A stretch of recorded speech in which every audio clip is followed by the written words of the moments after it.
ਸੰਸਾਰ ਵਿੱਚ ਦੋ ਹੀ ਕਥਾਵਾਂ ਮਹਾਨ ਨੇ। ਇੱਕ ਪਰਮਾਤਮਾ ਅਕਾਲ ਪੁਰਖ ਦੀ ਕਥਾ ਤੇ ਦੂਜੀ ਮਨੁੱਖ ਦੀ ਕਥਾ। ਜੇ ਅਕਾਲ ਪੁਰਖ ਆਪਣੀ ਥਾਂ ਤੇ ਮਹਾਨ ਹੈ ਤਾਂ ਉਸ ਤੱਕ ਪਹੁੰਚਣ ਵਾਲਾ ਤੁੱਛ ਨਹੀਂ ਹੋ ਸਕਦਾ। ਉਹ ਵੀ ਆਪਣੀ ਥਾਂ ਤੇ ਮਹਾਨ ਹੈ। ਉਹਦੀ ਵੀ ਇੱਕ ਖਾਸ ਅਹਿਮੀਅਤ ਹੈ। ਗੁਰੂ ਗ੍ਰੰਥ ਸਾਹਿਬ ਜੀ ਮਹਾਰਾਜ ਜੀ ਦੇ ਅੰਦਰ ਜਾਂ ਤਾਂ ਪਰਮਾਤਮਾ ਦੀ ਕਥਾ ਹੈ ਜਾਂ ਫਿਰ ਮਨੁੱਖ ਦੀ ਕਥਾ ਹੈ। ਗੁਰੂ ਗ੍ਰੰਥ ਸਾਹਿਬ ਜੀ ਕੋਈ ਇਤਿਹਾਸਕ ਗ੍ਰੰਥ ਨਹੀਂ ਹਨ। ਜੇ ਅਸੀਂ ਲੱਭਣਾ ਚਾਹੀਏ ਕਿ ਗੁਰੂ ਗ੍ਰੰਥ ਸਾਹਿਬ ਜੀ ਦਾ ਜਨਮ ਕਦੋਂ ਹੋਇਆ, ਕਿੱਥੇ ਹੋਇਆ, ਉਹਨਾਂ ਦੀ ਪਤਨੀ ਕੌਣ ਸੀ, ਉਹਨਾਂ ਦੇ ਬੱਚੇ ਕਿੰਨੇ ਸਨ, ਉਹਨਾਂ ਦੇ ਮਾਂ-ਬਾਪ ਦਾ ਕੀ ਨਾਂ ਸੀ, ਤਾਂ ਇਸ ਤਰ੍ਹਾਂ ਦਾ ਇਤਿਹਾਸ ਗੁਰੂ ਗ੍ਰੰਥ ਸਾਹਿਬ ਜੀ ਮਹਾਰਾਜ ਜੀ ਦੇ ਵਿੱਚ ਨਹੀਂ ਹੈ। ਨਿਰੋਲ ਬ੍ਰਹਮ ਦੀ ਵਿਚਾਰ ਹੈ, ਨਿਰੋਲ ਬ੍ਰਹਮ ਦੀ ਕਥਾ ਹੈ। ਬ੍ਰਹਮ ਨੂੰ ਸਮਝਣ ਵਾਲੇ ਜਾਂ ਫਿਰ ਬ੍ਰਹਮ ਤੱਕ ਪਹੁੰਚਣ ਵਾਲਿਆਂ ਦੀ ਕਥਾ ਹੈ। ਭਗਵਾਨ ਦੀ ਗੱਲ ਹੈ, ਭਗਤਾਂ ਦੀ ਗੱਲ ਹੈ, ਸਿੱਖ ਦੀ ਗੱਲ ਹੈ ਜਾਂ ਗੁਰੂ ਦੀ ਗੱਲ ਹੈ। ਗੁਰੂ ਨਾਨਕ ਪਾਤਸ਼ਾਹ ਨੇ ਕੋਸ਼ਿਸ਼ ਕੀਤੀ ਹੈ ਕਿ ਪਰਮਾਤਮਾ ਨੂੰ ਸਮਝਣ ਤੋਂ ਪਹਿਲਾਂ ਮਨੁੱਖ ਆਪਣੇ ਆਪ ਨੂੰ ਸਮਝੇ, ਕਿਉਂਕਿ ਮਨੁੱਖ ਕ੍ਰਿਤ ਹੈ। ਕਿਉਂਕਿ ਜੇ ਇਸ ਕ੍ਰਿਤ ਵਿੱਚ ਕੁਝ ਮਹਾਨਤਾ ਦੀ ਝਲਕ ਦਿਸੀ ਤਾਂ ਕੁਦਰਤੀ ਗੱਲ ਹੈ। ਇਸ ਨੇ ਕਰਤੇ ਦੀ ਤਾਰੀਫ ਕਰਨੀ ਹੈ। ਇਸ ਵਾਸਤੇ ਗੁਰੂ ਜੀ ਨੇ ਮਨੁੱਖ ਦੀ ਕਥਾ ਬੜੇ ਵਿਸਥਾਰ ਸਹਿਤ ਸ੍ਰੀ ਗੁਰੂ ਗ੍ਰੰਥ ਸਾਹਿਬ ਜੀ ਵਿੱਚ ਲਿਖੀ ਹੈ, ਜੋ ਕਿ ਸ੍ਰੀ ਰਾਗ ਅੰਦਰ ਹੈ। ਇਸ ਤਰ੍ਹਾਂ ਦੀ ਕਥਾ ਗੁਰੂ ਨਾਨਕ ਦੇਵ ਜੀ, ਗੁਰੂ ਰਾਮਦਾਸ ਜੀ, ਗੁਰੂ ਅਰਜਨ ਦੇਵ ਜੀ ਮਹਾਰਾਜ ਜੀ ਨੇ ਪਹਿਰਿਆਂ ਕੇ ਘਰ ਗਾਵਣਾ ਨਾਮ ਦੀ ਬਾਣੀ ਦੇ ਨਾਂ ਤੇ ਵੀ ਅੰਕਿਤ ਕੀਤੀ ਹੈ। ਰਾਤ ਦੇ 4 ਪਹਿਰ ਹੁੰਦੇ ਨੇ। ਜ਼ਿੰਦਗੀ ਨੂੰ ਵੀ ਸ੍ਰੀ ਗੁਰੂ ਨਾਨਕ ਦੇਵ ਜੀ ਨੇ 4 ਹਿੱਸਿਆਂ ਵਿੱਚ ਤਕਸੀਮ ਕੀਤਾ ਹੈ। ਸੂਰਜ ਦੇ ਗਰੂਬ ਹੋਣ ਨਾਲ ਰਾਤ ਦੀ ਸ਼ੁਰੂਆਤ ਹੁੰਦੀ ਹੈ। ਸੂਰਜ ਦੇ ਉਦੈ ਹੁੰਦਿਆਂ ਰਾਤ ਦਾ ਅੰਤ ਹੋ ਜਾਂਦਾ ਹੈ। ਜੀਵਨ ਨੂੰ ਗੁਰੂ ਨਾਨਕ ਦੇਵ ਜੀ ਮਹਾਰਾਜ ਜੀ ਨੇ ਰਾਤ ਨਾਲ ਤਸ਼ਬੀਹ ਦਿੱਤੀ ਹੈ। ਸ਼ੇਖ ਸਾਦੀ ਸਾਹਿਬ ਇੱਕ ਥਾਂ ਤੇ ਕਹਿੰਦੇ ਹਨ, ਅਗਿਆਨ ਭਰੀ ਜ਼ਿੰਦਗੀ ਐਸੀ ਰਾਤ ਹੈ ਜਿਸ ਵਿੱਚ ਤਾਰੇ ਵੀ ਨਹੀਂ। ਚੰਦਰਮਾ ਦਾ ਹੋਣਾ ਤਾਂ ਦਰਕਿਨਾਰ ਹੈ, ਤਾਰੇ ਵੀ ਨਹੀਂ। ਇਸ ਵਾਸਤੇ ਸਾਹਿਬ ਕਹਿੰਦੇ ਨੇ, ਸਗਲੀ ਰੈਣ ਗੁਦਰੀ ਅੰਧਿਆਰੀ, ਸੇਵ ਸਤਿਗੁਰ ਚਾਨਣ ਹੋਏ। ਸਤਿਗੁਰੂ ਦੀ ਸੇਵਾ ਕਰ, ਸਿਮਰਨ ਕਰ, ਤਾਂ ਕਿ ਜੀਵਨ ਰੂਪੀ ਰਾਤ ਵਿੱਚ ਪ੍ਰਕਾਸ਼ ਪੈਦਾ ਹੋਵੇ। ਜੀਵਨ ਦੀ ਇਹ ਰਾਤ ਕਿੱਥੋਂ ਸ਼ੁਰੂ ਹੋਈ ਅਤੇ ਇਸ ਰਾਤ ਦਾ ਕਿਵੇਂ ਅੰਤ ਹੁੰਦਾ ਹੈ, ਇਸ ਬਾਰੇ ਸ੍ਰੀ ਗੁਰੂ ਨਾਨਕ ਦੇਵ ਜੀ ਬਾਣੀ ਵਿੱਚ ਇਸ ਢੰਗ ਨਾਲ ਫਰਮਾਨ ਕਰਦੇ ਨੇ। ਪਹਿਲੇ ਪਹਿਰੈ ਰੈਣ ਕੈ ਵਣਜਾਰਿਆ, ਮਿੱਤਰਾ ਹੁਕਮ ਭਇਆ ਗਰਭਾਸ। ਵਣਜਾਰਾ ਮਿੱਤਰ ਇਸ ਵਾਸਤੇ ਕਿਹਾ ਹੈ ਕਿ ਮਨੁੱਖ ਸਵਾਸਾਂ ਦੀ ਪੂੰਜੀ ਲੈ ਕੇ ਆਇਆ ਹੈ ਅਤੇ ਇੱਥੇ ਕੁਝ ਖੱਟਣ ਆਇਆ ਹੈ। ਵਾਸਤਵ ਧਨ ਜੀਵਨ ਧਨ ਹੈ। ਵਾਸਤਵ ਪੂੰਜੀ ਸਵਾਸਾਂ ਦੀ ਪੂੰਜੀ ਹੈ। ਅਗਰ ਸਵਾਸਾਂ ਦੀ ਪੂੰਜੀ ਹੀ ਨਹੀਂ ਤਾਂ ਮਨੁੱਖ ਕੁਝ ਵੀ ਨਹੀਂ ਕਰ ਸਕਦਾ। ਇਹ ਪਰਮ ਧਨ ਹੈ। ਭਗਤ ਕਬੀਰ ਜੀ ਕਹਿੰਦੇ ਨੇ, ਮੋਹੇ ਐਸੇ ਬਣਜ ਸਿਉ ਨਹੀਨ ਕਾਜ, ਜਿਹ ਘਟੈ ਮੂਲ ਨਿਤ ਵੱਢੈ ਬਿਆਜ। ਭਗਤ ਜੀ ਕਹਿੰਦੇ, ਮੈਂ ਐਸਾ ਕੋਈ ਬਣਜ ਕਰਕੇ ਰਾਜੀ ਨਹੀਂ ਜਿਹਦੇ ਨਾਲ ਸਵਾਸਾਂ ਦੀ ਪੂੰਜੀ ਘਟਦੀ ਹੋਵੇ ਤੇ ਪਾਪਾਂ ਦਾ ਵਿਆਜ ਵੱਧਦਾ ਹੋਵੇ। ਆਪ ਕਹਿੰਦੇ ਨੇ, ਸਾਬਤ ਪੂੰਜੀ ਰਾਸ, ਹੇ ਪਰਿਪੂਰਨ ਪਰਮਾਤਮਾ, ਮੈਂ ਜਿਤਨੀ ਪੂੰਜੀ ਤੇਰੇ ਕੋਲੋਂ ਲੈ ਕੇ ਗਿਆ ਸੀ ਸਾਬਤ ਲੈ ਕੇ ਆਇਆ ਹਾਂ। ਆਖਰ ਪਰਮਾਤਮਾ ਜੋ ਪੁੱਛ ਕਰਦਾ ਹੈ ਇਹੀ ਕਰਦਾ ਹੈ, ਤੂੰ ਕੀ ਵਿਹਾਜਿਆ ਹੈ, ਤੂੰ ਕੀ ਕੀਤਾ ਹੈ। ਇਸ ਵਾਸਤੇ ਗੁਰੂ ਨਾਨਕ ਦੇਵ ਜੀ ਜੀਵ ਨੂੰ ਵਣਜਾਰਾ ਕਹਿ ਕੇ ਸੰਬੋਧਨ ਕਰਦੇ ਹਨ ਕਿ ਐ ਵਣਜਾਰਿਆ ਮਿੱਤਰਾ, ਜ਼ਿੰਦਗੀ ਦੀ ਰਾਤ ਦਾ ਪਹਿਲਾ ਪਹਿਰ ਮਾਤਾ ਦੇ ਗਰਭ ਤੋਂ ਸ਼ੁਰੂ ਹੋਇਆ ਹੈ। ਸਾਡੇ ਦੇਸ਼ ਦੇ ਤਮਾਮ ਰਿਸ਼ੀ ਮੁਨੀਆਂ ਨੇ ਵੀ ਗਰਭ ਕਾਲ ਦੇ ਬੱਚੇ ਨੂੰ ਬ੍ਰਹਮ ਗਿਆਨੀ ਮੰਨਿਆ ਹੈ। ਉਸ ਦਾ ਮਨ ਟਿਕਿਆ ਹੋਇਆ ਹੈ, ਕਿਉਂਕਿ ਮਨ ਨੂੰ ਖਿੰਡਾਉਣ ਦੇ ਕੋਈ ਸਾਧਨ ਉਪਲਬਧ ਨਹੀਂ। ਨਾ ਬੱਚਾ ਵੇਖ ਸਕਦਾ ਹੈ, ਨਾ ਸੁਣ ਸਕਦਾ ਹੈ, ਨਾ ਚੱਲ ਸਕਦਾ ਹੈ, ਨਾ ਸਪਰਸ਼ ਕਰ ਸਕਦਾ ਹੈ। ਸਹਿਜੇ ਹੀ ਮਨ ਦੀ ਇਕਾਗਰਤਾ ਬਣੀ ਹੋਈ ਹੈ। ਭਜਨ ਕਰਕੇ, ਤਪ ਕਰਕੇ ਆਖਰ ਮਨੁੱਖ ਕੀ ਲੱਭਦਾ ਹੈ? ਇਕਾਗਰਤਾ ਹੀ ਤਾਂ ਲੱਭਦਾ ਹੈ। ਤੇ ਸਾਰਾ ਰਸ ਵੀ ਇਕਾਗਰਤਾ ਵਿੱਚ ਹੀ ਹੈ। ਕੀਰਤਨ ਵਿੱਚ ਵੀ ਰਸ ਉਦੋਂ ਬਣਦਾ ਹੈ ਜਦ ਮਨ ਟਿਕ ਜਾਏ। ਭੋਜਨ ਦੀ ਥਾਲੀ ਅੱਗੇ ਹੋਵੇ ਤੇ ਮਨੁੱਖ ਨੇ ਉਸੇ ਵਕਤ ਟ੍ਰੇਨ ਤੇ ਜਾਣਾ ਹੋਵੇ, ਸਮਾਂ ਬਹੁਤ ਥੋੜ੍ਹਾ ਹੋਵੇ ਤੇ ਮਨ ਉਹਦਾ ਟ੍ਰੇਨ ਵਿੱਚ ਹੋਵੇ ਤਾਂ ਭੋਜਨ ਦਾ ਸਵਾਦ ਨਹੀਂ ਆਵੇਗਾ। ਇਕਾਗਰਤਾ ਵਿੱਚ ਹੀ ਰਸ ਹੈ। ਮਨ ਦੀ ਇਕਾਗਰਤਾ ਬੰਦਾ ਜਪ ਤਪ ਕਰਕੇ ਲੋੜਦਾ ਹੈ, ਜੋ ਬੱਚੇ ਨੂੰ ਕੁਦਰਤੀ ਮਿਲੀ ਹੁੰਦੀ ਹੈ। ਜਦੋਂ ਇਹ ਮਾਂ ਦੇ ਗਰਭ ਵਿੱਚ ਸੀ ਤਾਂ ਗੁਰੂ ਨਾਨਕ ਦੇਵ ਜੀ ਪੁੱਛਦੇ ਨੇ ਕਿ ਉੱਥੇ ਤੂੰ ਕੀ ਕਰਦਾ ਸੀ?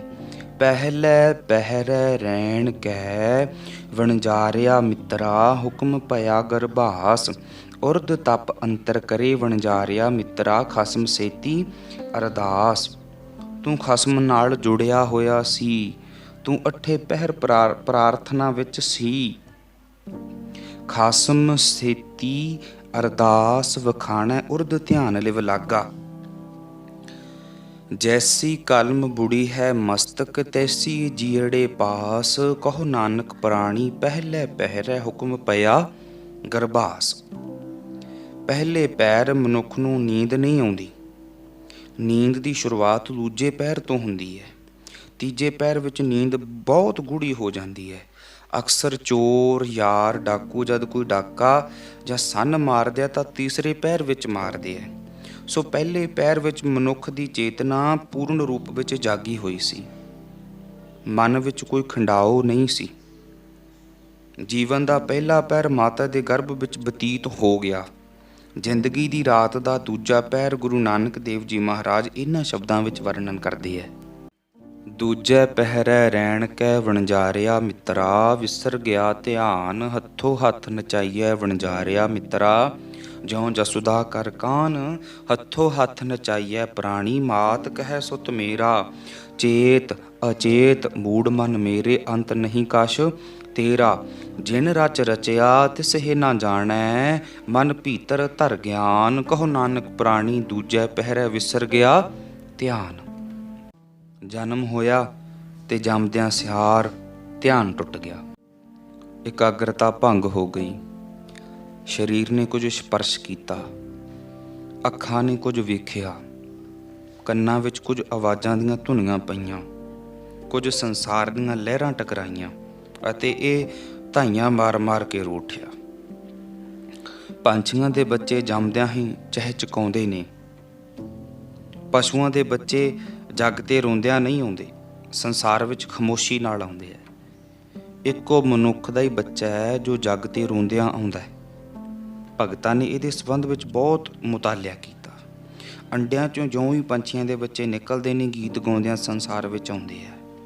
ਇਸ ਸੰਬੰਧ ਵਿੱਚ ਪ੍ਰਕਿਰਤੀ ਢੰਗ ਨਾਲ ਜੇ ਅਧਿਆਤਮ ਢੰਗ ਨਾਲ ਆਪੋ ਆਪਣੀ ਖੋਜ ਹੋਈਏ, ਵੈਦ ਤੇ ਹਕੀਮ ਇੱਕ ਦਫਾ ਗੁਰੂ ਘਰ ਦੇ ਦਾਰਸ਼ਨਿਕ ਭਾਈ ਸਾਹਿਬ ਭਾਈ ਗੁਰਦਾਸ ਜੀ ਪਾਸ ਇਕੱਠੇ ਹੋਏ। ਕਹਿਣ ਲੱਗੇ, ਅਸੀਂ ਹੈਰਾਨ ਹਾਂ ਕਿ ਜੰਮਦੇ ਹੋਏ ਬੱਚੇ ਨੂੰ ਕੋਈ ਦੁੱਖ ਨਹੀਂ, ਕੋਈ ਸਰੀਰਕ ਰੋਗ ਨਹੀਂ, ਕੋਈ ਭੁੱਖ ਨਹੀਂ, ਫਿਰ ਇਹਦੇ ਰੋਣ ਦਾ ਕਾਰਨ ਕੀ ਹੈ? ਇਤਨਾ ਸਪਸ਼ਟ ਹੈ ਕਿ ਰੋਣਾ ਦੁੱਖ ਦਾ ਪ੍ਰਗਟਾਵਾ ਹੈ।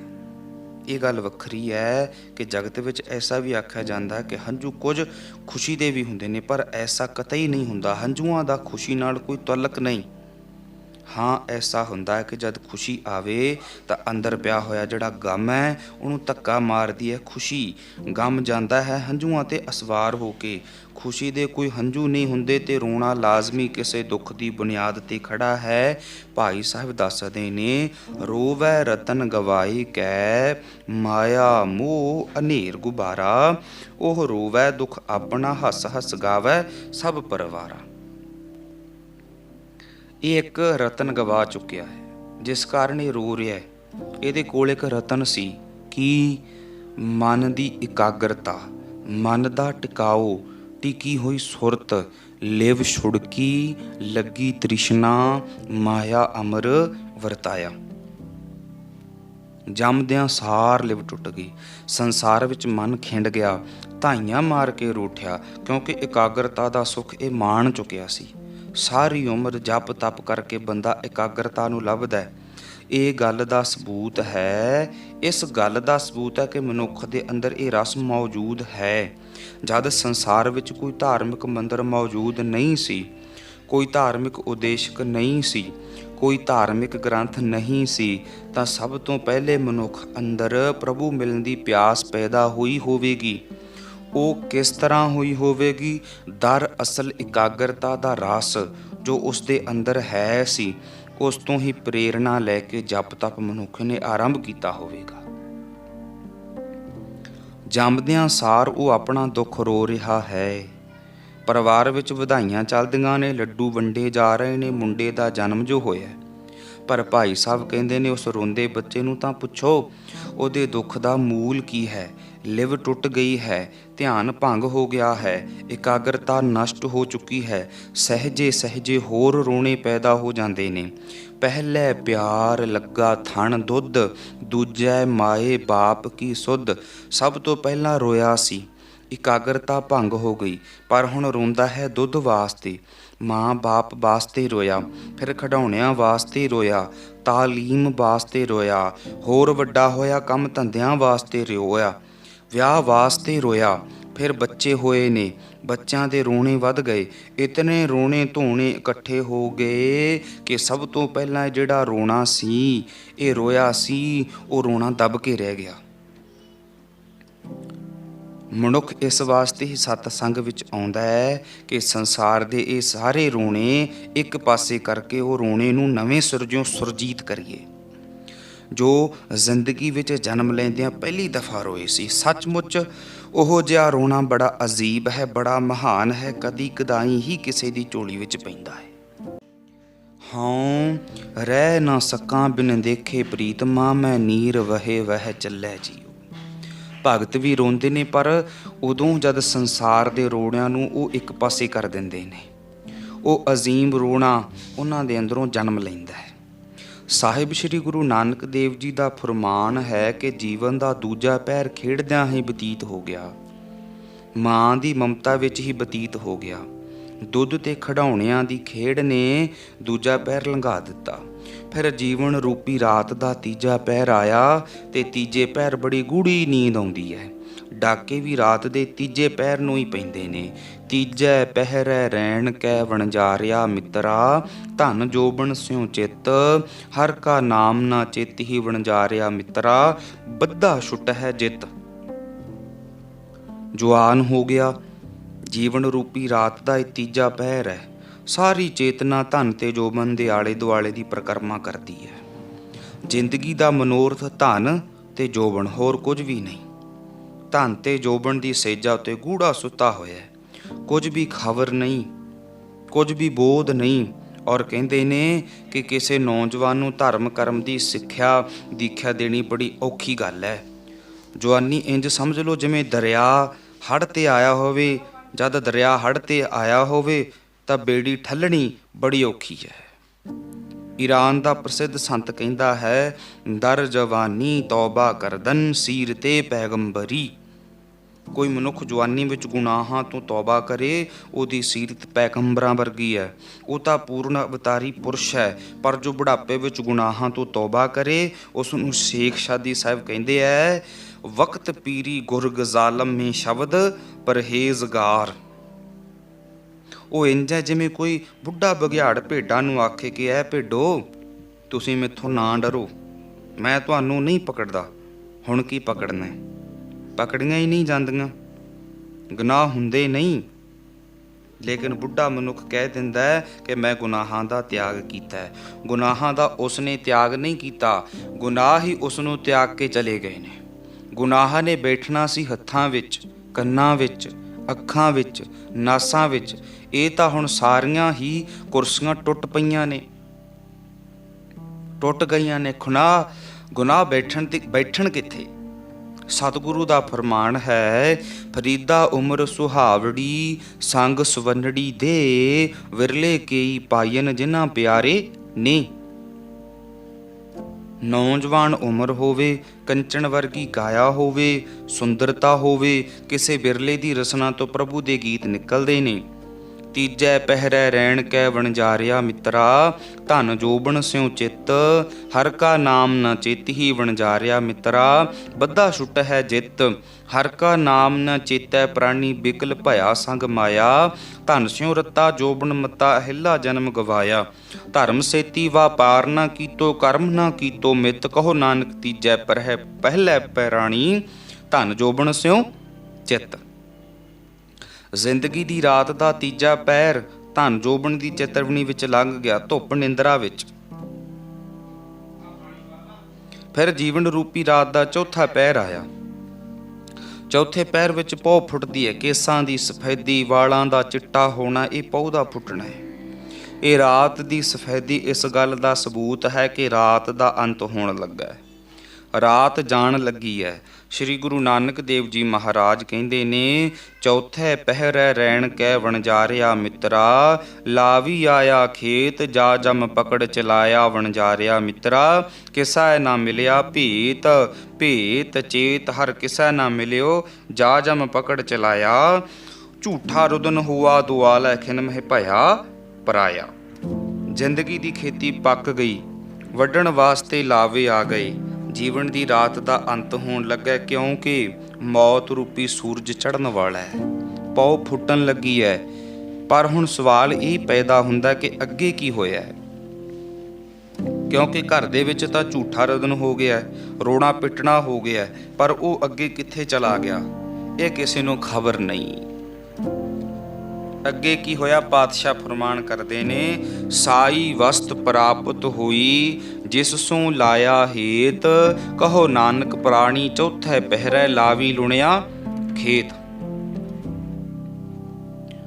ਉਹੀ ਚੀਜ਼ ਇਸ ਨੂੰ ਅੱਗੇ ਮਿਲੀ ਜਿਸ ਦੀ ਜ਼ਿੰਦਗੀ ਭਰ ਇਹ ਚਿਤਵਣੀ ਕਰਦਾ ਰਿਹਾ, ਜਿਸ ਦੀ ਯਾਦ ਵਿੱਚ ਇਹ ਹਮੇਸ਼ਾ ਡੁੱਬਾ ਰਿਹਾ। ਦਿਨ ਭਰ ਜਿਸ ਚੀਜ਼ ਦੀ ਅਸੀਂ ਚਾਹਤ ਕਰੀਏ ਉਹਦੀ ਪ੍ਰਾਪਤੀ ਨਾ ਹੋਵੇ ਤਾਂ ਰਾਤ ਨੂੰ ਸੁਪਨੇ ਵਿੱਚ ਹੁੰਦੀ ਹੈ।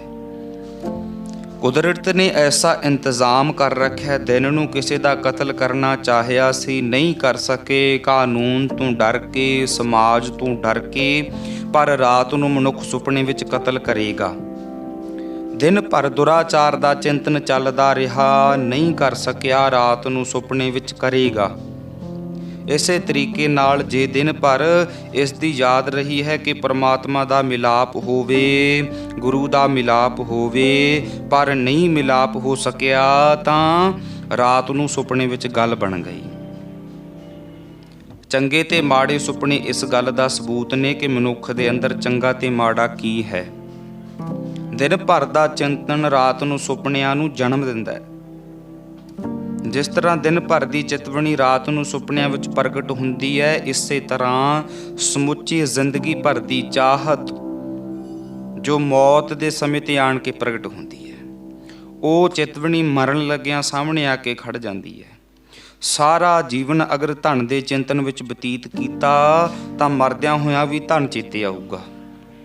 ਇਹ ਗੱਲ ਵੱਖਰੀ ਹੈ ਕਿ ਆਲੇ ਦੁਆਲੇ ਖੜੇ ਰਿਸ਼ਤੇਦਾਰ ਆਖਣ ਰਾਮ ਆਖੋ, ਵਾਹਿਗੁਰੂ ਆਖੋ, ਉਹ ਵਾਹਿਗੁਰੂ ਨਹੀਂ ਕਹਿ ਸਕੇਗਾ, ਕਿਉਂਕਿ ਜੀਵਨ ਭਰ ਜਿਸ ਦੇ ਚਿੰਤਨ 'ਚ ਰਿਹਾ ਉਸ ਦਾ ਹੀ ਚਿੰਤਨ ਆਵੇਗਾ। ਇਹ ਮਨੁੱਖ ਕਿੱਥੇ ਜਾਵੇਗਾ? ਸ੍ਰੀ ਗੁਰੂ ਗ੍ਰੰਥ ਸਾਹਿਬ ਜੀ ਮਹਾਰਾਜ ਦਾ ਫੈਸਲਾ ਹੈ, ਅੰਤ ਕਾਲ ਜੋ ਲక్ష్ਮੀ ਸਿਮਰੈ, ਐਸੀ ਚਿੰਤਾ ਮਹਿ ਜੇ ਮਰੈ, ਸਰਪ ਜੋਨ ਵਲ ਵਲ ਉਤਰੈ। ਧਨ ਜੋ ਛੋੜ ਕੇ ਜਾ ਰਿਹਾ ਹੈ, ਜੇ ਵਾਰ-ਵਾਰ ਚਿੱਤੇ ਆਵੇ ਤਾਂ ਐਸਾ ਪੁਰਖ ਸੱਪ ਦੀ ਜੂਨ ਪਊਗਾ। ਅੰਤ ਕਾਲ ਜੋ ਲੜਕੇ ਸਿਮਰੈ, ਐਸੀ ਚਿੰਤਾ ਮਹਿ ਜੇ ਮਰੈ, ਸੂਕਰ ਜੂਨ ਵਲ ਵਲ ਉਤਰੈ। ਮਰਨ ਲੱਗਿਆਂ ਜੇ ਪੁੱਤਰ ਚੇਤੇ ਆ ਰਹੇ ਨੇ, ਇੰਜ ਪਿਆ ਆਖਦਾ ਕਿ ਮੇਰੇ ਵੱਡੇ ਪੁੱਤਰ ਨੂੰ ਲਿਆਓ, ਮੇਰੇ ਫਲਾਣੇ ਪੁੱਤਰ ਨੂੰ ਲਿਆਓ। ਗੁਰੂ ਸਾਹਿਬ ਕਹਿੰਦੇ ਨੇ ਇਸ ਦਾ ਅਗਲਾ ਜਨਮ ਸੂਰ ਦਾ ਹੋਣਾ ਹੈ। ਸੂਰਨੀ ਦੇ 18-18, 20-20 ਬੱਚੇ ਹੋ ਜਾਂਦੇ ਨੇ। ਅਕਾਲ ਪੁਰਖ ਆਖਦੇ ਹਨ, ਲੈ ਹੁਣ ਤੂੰ ਬੱਚਿਆਂ ਨਾਲ ਰੱਜ ਲੈ, ਐ ਲੈ ਜਿਤਨੀ ਮਮਤਾ ਕਰਨੀ ਹੈ ਕਰ ਲੈ, ਅੰਤ ਕਾਲ ਜੋ ਇਸਤਰੀ ਸਿਮਰੈ ਐਸੀ ਚਿੰਤਾ ਮਹਿ ਜੇ ਮਰੈ ਵੇਸਵਾ ਜੂਨ ਵਲ ਵਲ ਉਤਰੈ ਅੰਤ ਕਾਲ ਜੋ ਮੰਦਰ ਸਿਮਰੈ ਐਸੀ ਚਿੰਤਾ ਮਹਿ ਜੇ ਮਰੈ ਪ੍ਰੇਤ ਜੂਨ ਵਲ ਵਲ ਉਤਰੈ। ਮਕਾਨ ਬਣਾਇਆ ਸੀ ਮਿਹਨਤ ਨਾਲ, ਬੜਾ ਖਰਚ ਕੀਤਾ, ਔਰ ਮਰਨ ਲੱਗਿਆਂ ਜੇ ਮਕਾਨ ਯਾਦ ਆ ਰਿਹਾ ਹੈ, ਮਰਨ ਲੱਗਿਆਂ ਮਕਾਨ ਕਿਸ ਨੂੰ ਯਾਦ ਆਵੇਗਾ? ਜੋ ਸਾਰੀ ਉਮਰ ਭਰ ਆਪਣੇ ਮਕਾਨ ਦੇ ਸ਼ੌਂਕ ਵਿੱਚ ਹੀ ਰਿਹਾ ਹੈ, ਮਕਾਨ ਨੂੰ ਵੇਖਦਾ ਰਿਹਾ ਹੈ। ਮਕਾਨ ਰਹਿਣ ਵਾਸਤੇ ਹੈ, ਵੇਖਣ ਤੇ ਵਿਖਾਉਣ ਵਾਸਤੇ ਨਹੀਂ। ਐਸਾ ਮਨੁੱਖ ਅੰਤ ਸਮੇਂ ਪ੍ਰੇਤ ਦੀ ਜੂਨ ਚ ਪਵੇਗਾ। ਅੰਤ ਕਾਲ ਨਾਰਾਇਣ ਸਿਮਰੈ ਐਸੀ ਚਿੰਤਾ ਮਹਿ ਜੇ ਮਰੈ ਬਦਤ ਤਲੋਚਨ ਤੇ ਨਰ ਮੁਕਤਾ ਪੀਤੰਬਰ ਵਾਕੇ ਹਿਰਦੈ ਵਸੈ। ਅੰਤਮ ਸਮੇਂ ਅਗਰ ਨਾਰਾਇਣ ਚੇਤੇ ਆਵੇ, ਅੰਤ ਸਮੇਂ ਨਾਰਾਇਣ ਕਿਸ ਨੂੰ ਚੇਤੇ ਆਊਗਾ? ਜਿਸ ਨੂੰ ਜੀਵਨ ਭਰ ਨਾਰਾਇਣ ਚੇਤੇ ਆਉਂਦਾ ਰਿਹਾ। ਜਿਉਂ ਹੀ ਅੰਤ ਸਮੇਂ ਰਸਨਾ ਤੇ ਪਰਮਾਤਮਾ ਦੇ ਬੋਲ ਆਏ, ਐਸਾ ਪੁਰਖ ਨਾਰਾਇਣ ਵਿੱਚ ਇਸ ਤਰ੍ਹਾਂ ਸਮਾ ਜਾਵੇਗਾ ਜਿਸ ਤਰ੍ਹਾਂ ਬੂੰਦ ਸਾਗਰ 'ਚ ਸਮਾ ਜਾਂਦੀ ਹੈ, ਜਿਸ ਤਰ੍ਹਾਂ ਕਿਰਨ ਸੂਰਜ ਵਿੱਚ ਲੀਨ ਹੋ ਜਾਂਦੀ ਹੈ। ਮਨੁੱਖ ਦੀ ਇਹ ਜੋ ਕਥਾ ਹੈ, ਗੁਰੂ ਨਾਨਕ ਦੇਵ ਜੀ ਮਹਾਰਾਜ ਨੇ ਚੌਹਾਂ ਪਹਿਰਿਆਂ ਵਿੱਚ ਬਾਕਾਇਦਾ ਅੰਕਿਤ ਕੀਤੀ ਹੈ। ਮਨੁੱਖ ਪਰਮਾਤਮਾ ਤੱਕ ਪਹੁੰਚ ਸਕੇ, ਮਨੁੱਖ ਨੂੰ ਬੋਧ ਕਰਾਇਆ ਕਿ ਤੂੰ ਕੀ ਹੈ, ਤੂੰ ਆਇਆ ਕਿੱਥੋਂ ਹੈ, ਔਰ ਹੁਣ ਕਿੱਥੇ ਖੜਾ ਹੈ, ਔਰ ਤੂੰ ਜਾਣਾ ਕਿੱਥੇ ਹੈ, ਅੱਜ ਤੱਕ ਤੂੰ ਕਿੱਥੇ ਰਹਿ। ਇਹ ਸਭ ਕੁਝ ਦੀ ਜਾਣਕਾਰੀ ਤੇ ਚੇਤਾਵਨੀ ਸ੍ਰੀ ਗੁਰੂ ਗ੍ਰੰਥ ਸਾਹਿਬ ਜੀ ਨੇ ਮਨੁੱਖ ਦੇ ਸਾਹਮਣੇ ਰੱਖੀ ਹੈ, ਤਾਂ ਕਿ ਮਨੁੱਖ ਭਟਕੇ ਨਾ। ਸੰਸਾਰ ਵਿੱਚ ਦੋ ਹੀ ਕਥਾਵਾਂ ਮਹਾਨ ਨੇ,